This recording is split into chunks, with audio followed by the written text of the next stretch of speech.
with him. This is the result of he was great this summer in his training, never missed a day.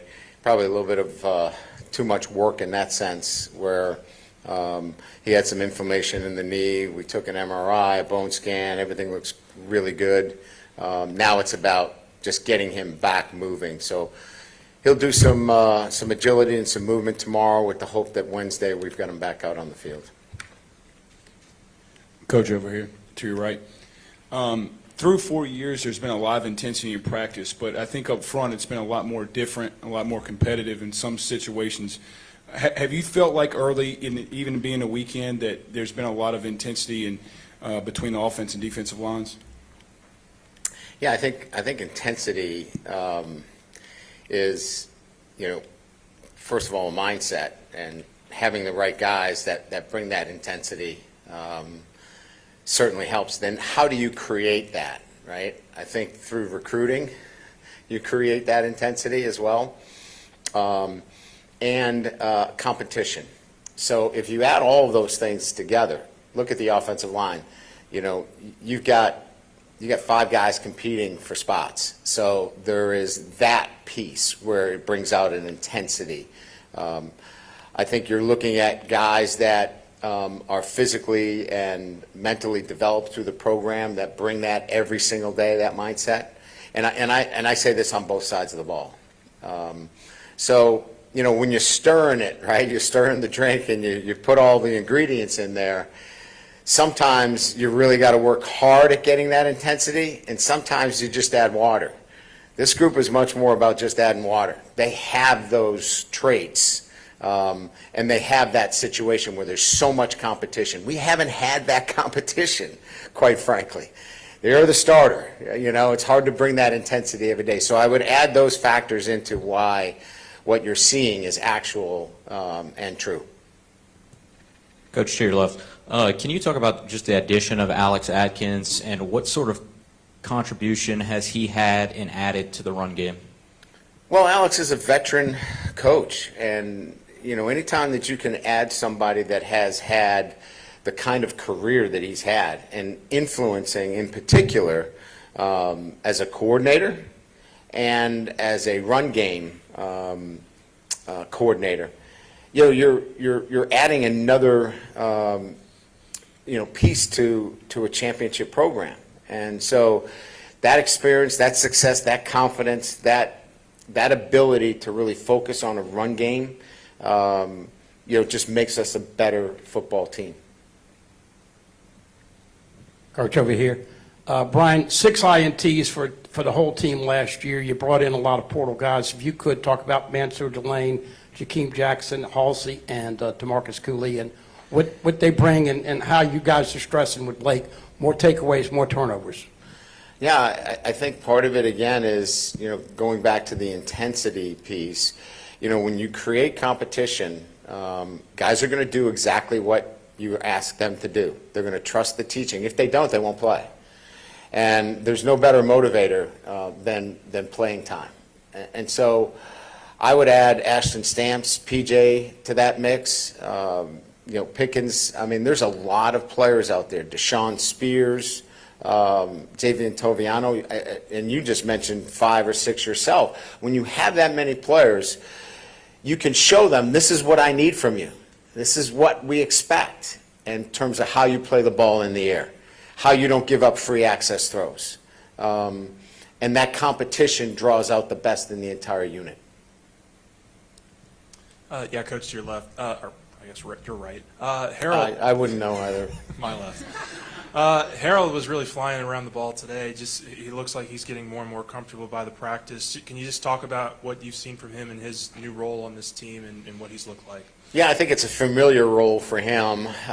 One that now he has a complete knowledge of the linebacker position. He's not just a guy out there running around making plays. He's so much more intentional. He knows the game. He knows the nuances of it. The pick that he got in 7-on-7, he baited Nussmeier into it. Just those little things, right, are experiential kind of plays that he's making. But No, I think physically he's been great. Taking care of himself, recovery day, he's a beast. He just knows that, as I said, this is his year. And all of those things have allowed him to be really, really focused and not distracted by anything.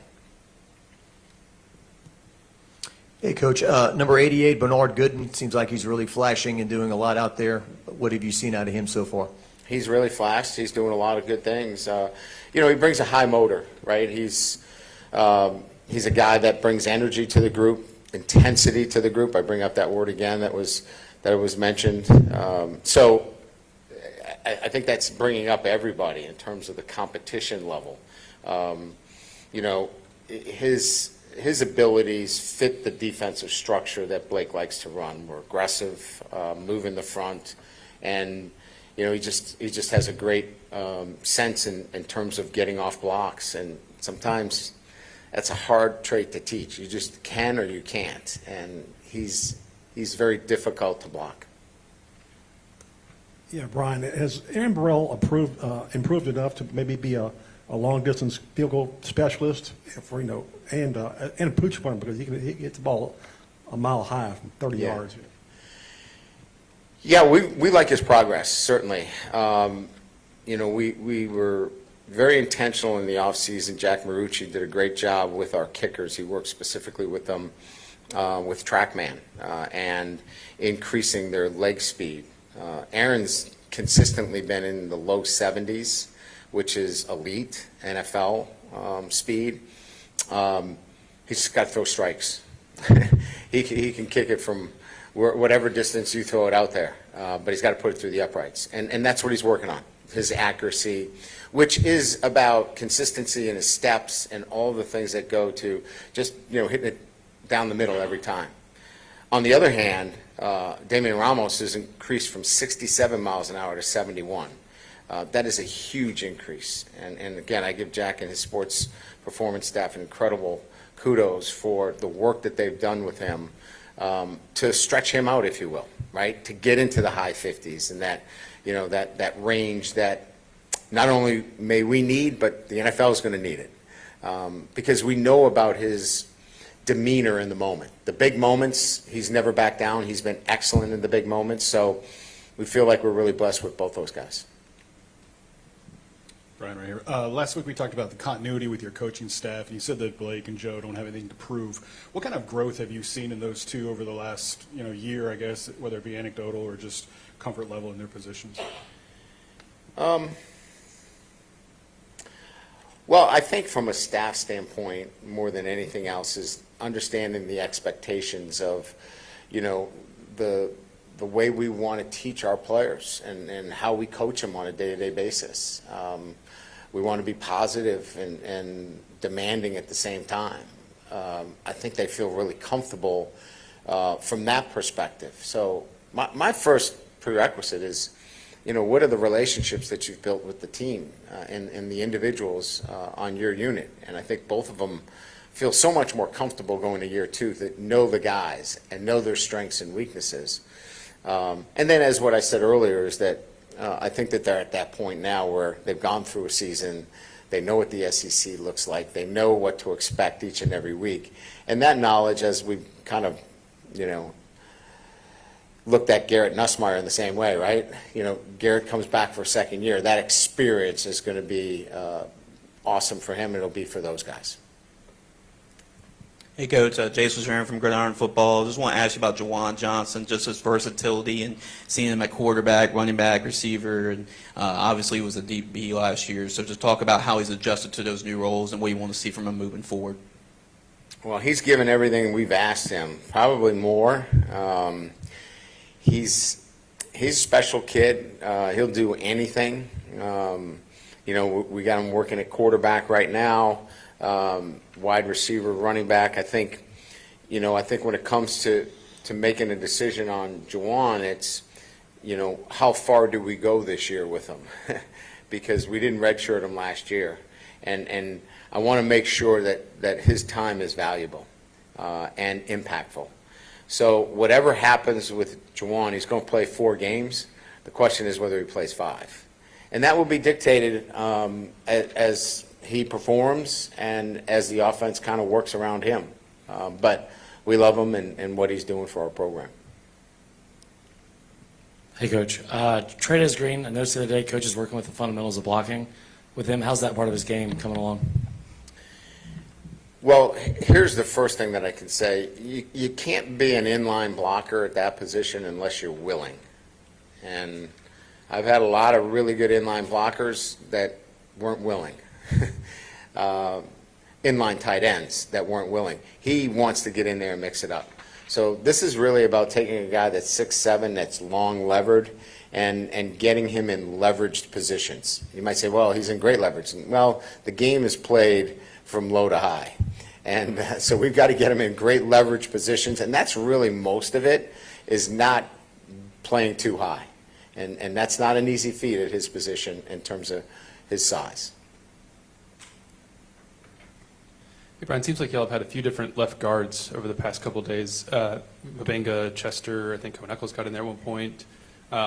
Where's that competition right now? Yeah, there's four guys, Wilson. So, Paul, DJ, Colin Eccles, and who am I missing?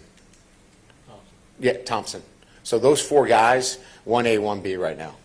They're just rolling in and out as we've kind of established Braylon Moore as the center.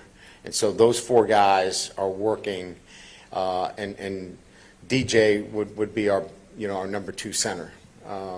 So it's a 4-man rotation right now with those guys.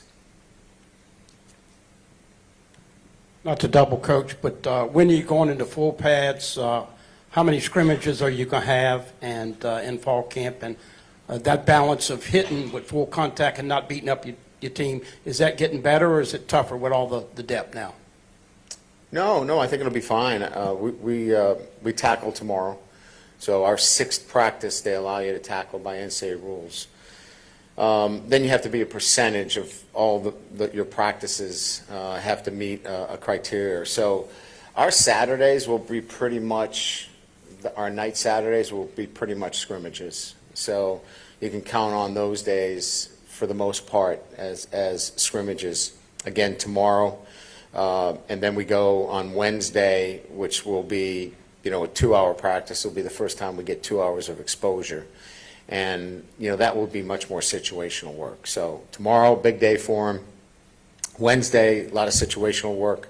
Thursday, they have a recovery day. And then we go Friday leading into a scrimmage on Saturday. That's kind of the week right now. Hey, Coach, back to your left here. Going back to Mansour Delane, what kind of sticks out about his skill set? And it kind of seems like just in camp so far, he's got the ability to read the quarterback really well. Have you seen that? Yeah, I think experience. Look at all the players that are playing out there. Ashton Stamps has similar experience. Mansour's had more years starting, more games under his belt, and certainly possesses the intellect and intuition to make those plays when they're in front of them. So again, let's go back to where we started with the transfer portal. We wanted guys that had played a lot of football and had experience and have had great success. And so it's not surprising that he's displaying that on the practice field. I don't think we've talked a lot about your running back room. How is Caden health-wise? How's he look? And what are you seeing from the rest of the guys back there? Yeah, well, I'm really pleased with Caden and Caleb. Caleb's had a great camp. And he's 230-plus pounds. He's physical. He's smart. It's just about getting into, game situations where he makes good cuts and good decisions. Caden's healthy. I think the 2 young players, Lindsey and Barry, are going to contribute this year as well. We talked about Jawan as well. So we think we've got great depth at the position. Good? All right. Thank you. Thanks.